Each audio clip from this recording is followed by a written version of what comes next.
I am the rocket man they talk about. I jump from star to star, I'll walk it out. Hey guys, Shane here, Shibby2142 on YouTube. Let's play some Battlefield 3. This is going to be Rush game type on Operation Firestorm. Yeah, I don't really know how many Firestorm gameplays I actually have because usually I do not enjoy playing these maps because they're so big and the action can be very spread out and kind of slow paced. But anyways, it was a pretty fun round, so let's talk about it. One thing I bet 99.9% of you did not notice is before I spawned in, I waited until my squad mate was looking away from the tank.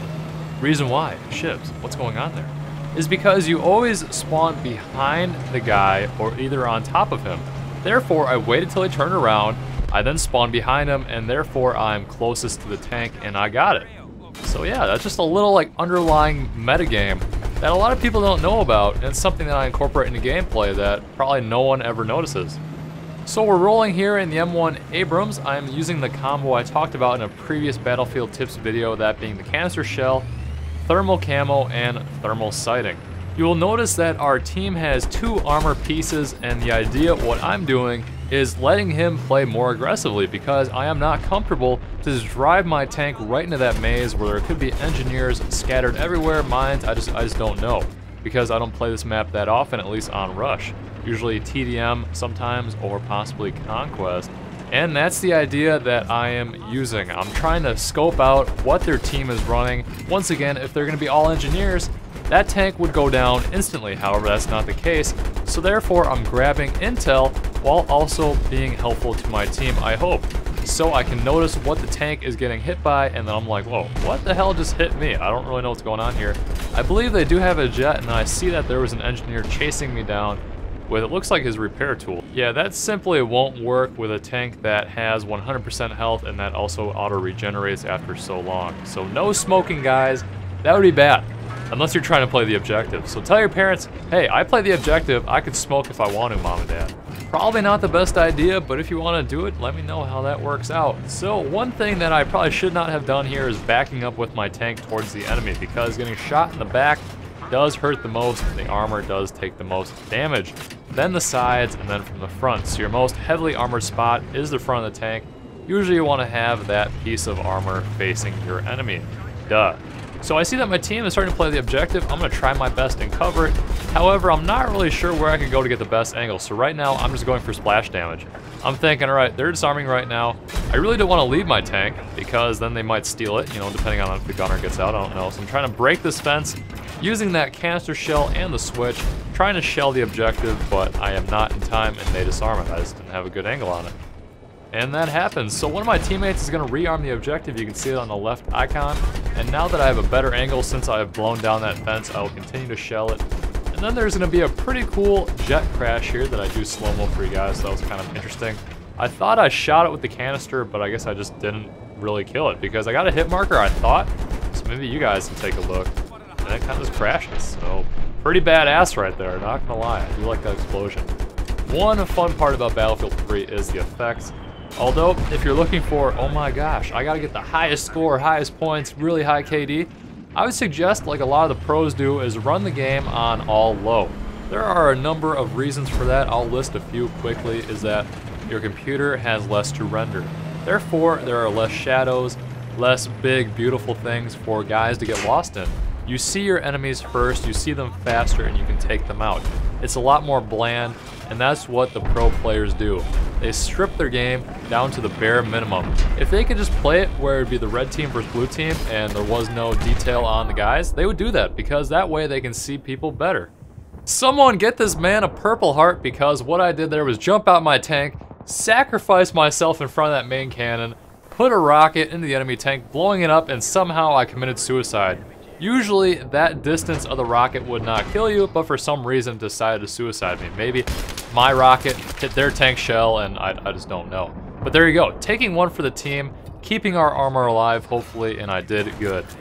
So the viewer comment of the video, not quite a question, from my Facebook fan page, link in the video description. John is saying, you're the best of the best of the best. That means you're the best. And not using the right version of your. Okay, well, comments like that, I mean, what am I gonna say? Oh man, you're totally right. No, that'd be just straight ego boosting. That's wrong. Did I ever say I'm the best at Battlefield or the best at Team Fortress or the best at Call of Duty? No, I will never say that. I'll actually say that I'm really bad. Therefore, I never have to live up to expectations of, oh, you gotta watch this Shibby guy. He is clearly the best at the game. No one is better than him. And then your friend or whoever will watch that video say, oh, no, he's not the best. This guy's the best. It's just a big argument and flame war. Just say, oh, I like this Shibby guy. He's entertaining. He's a cool guy. He has an awesome cat. You know, something like that. You know, other qualities other than just the word, oh, his videos are the best. You know, you don't really want to say that, guys. Just think of something else, and that would be a better compliment, in my opinion. Another aspect of my gameplay that you guys might not notice is not spawning in if you don't have to. Right now, our base is not moved up. Why would I want to spawn back at deployment where I'd have to run hundreds of meters to the next objective? Why would I want to spawn my squad mates who are all out in the desert? What you need to do then is either wait for your attacker deployment to move up, you know, like I just did right here, or just hold spawn till one of your teammates or squad mates gets in a better spot. You can always squad switch, but I mean, I can talk about that in another video. That's something that we did in Battlefield 2142. Why would I need to be spawned in this little car or buggy that might be driving somewhere with 3 guys when the squad leader could just do it himself, and once he gets there safely, we just spawn bomb on him? What if he hit a mine? That's 3 tickets that the team has just lost instead of 1. Therefore, holding spawn is a very good tactic, especially if no one is in a good spot. Another example is Wake Island, a big shoehorn map. Say you're defending and have all the flags, and you have died for some whatever reason. Why would you want to spawn in on, let's say, North Base and just kind of wait out? Wouldn't you just want to hold spawn and wait till one of the flags starts getting contested, therefore you could spawn there before it does get neutralized, therefore you can still spawn and take guys out? Sometimes that's a really good idea. Also, taking an extra second or two to figure out where your squad is at and who is the best person to spawn on, hopefully in a safe spot. Don't just blindly deploy like, oh, I don't care, rage spawn, and then you're off in some mountain with a recon sniper rifle guy just chilling with his squad beacon, 12x bipod prone sniper rifle M16A3, just chilling. That can be easily avoided just taking an extra second to figure out who is where and what is your best option. Also, once again, squad switching. If you're like, man, my squad sucks, all they want to do is circle jerk for jets and whoever comes first wins. I mean, you just don't want to be in that situation, so get out. Pull out, guys. Don't be penetrated by your teammates because they don't know what the hell's going on.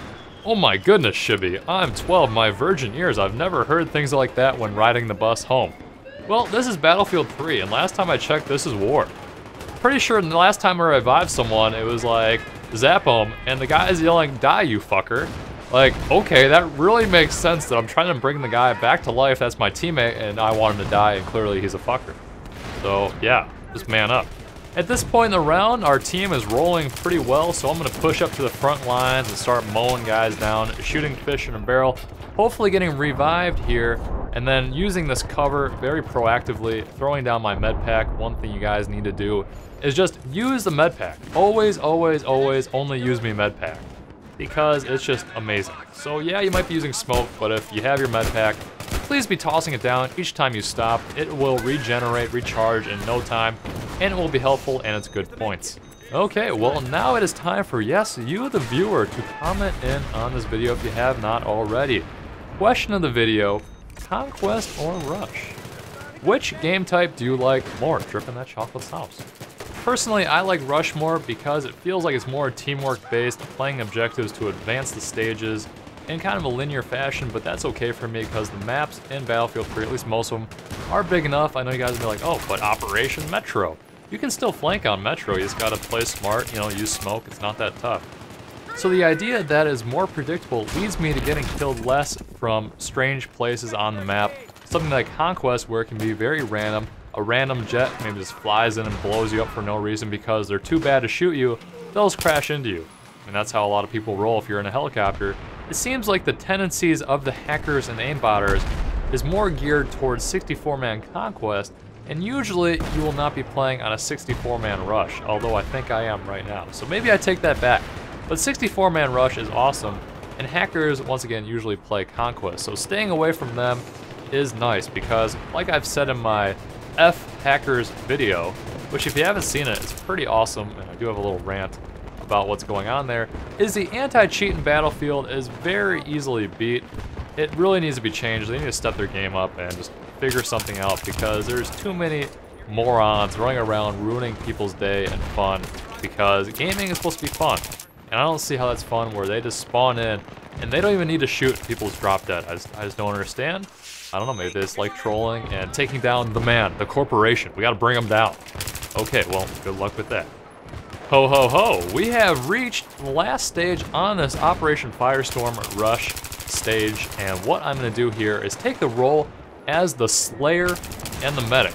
My job is gonna be to kill the bad guys that will be trying to kill my teammates who will be trying to kill that objective. Just a lot of killing. So there we go, objective is gonna be armed, and I'm gonna do my best to cover it and make sure it blows up. Sometimes that's difficult. You just saw a guy chilling on the roof, there's guys between these containers and all that. Because that's what you get in a Shibby 2142 commentary. You get it all.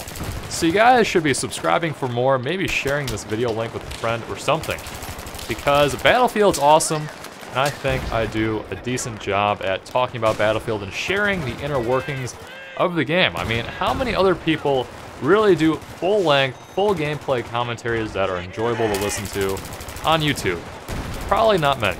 You'll probably notice that a lot of big-time Call of Duty commentators, that's pretty much all they did.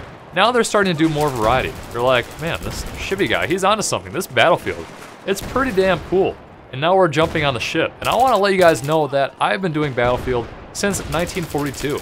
I might not have all the videos on it just because I wasn't really into YouTube then, but I've been with the Battlefield franchise since the beginning, and I'm not just your average fanboy. I know what's going on, I've put a lot of time into this game, and I'm your man. Shibby is Battlefield. I love you all. Your team has won. And something else that you probably don't know about Battlefield is that you see I was 24-3, and I died at the end of the round, and then it tacks on the death because I then, quote-unquote, died. So I was really 24-4. Yeah, so Battlefield, what's up with that? I mean, the round should just be done. Why would I still get tacked on that death? But that's what happens. And then a lot of team switching happens. I'm not really sure what plugin the admins were running, but I'll take the MVP on my team. Count it. Maybe not on the server, because I wasn't armor whoring the whole time, but I did work. I was helping the team win, and I also just unlocked the L85 because I played some squad deathmatch yesterday, so I'll check that out soon.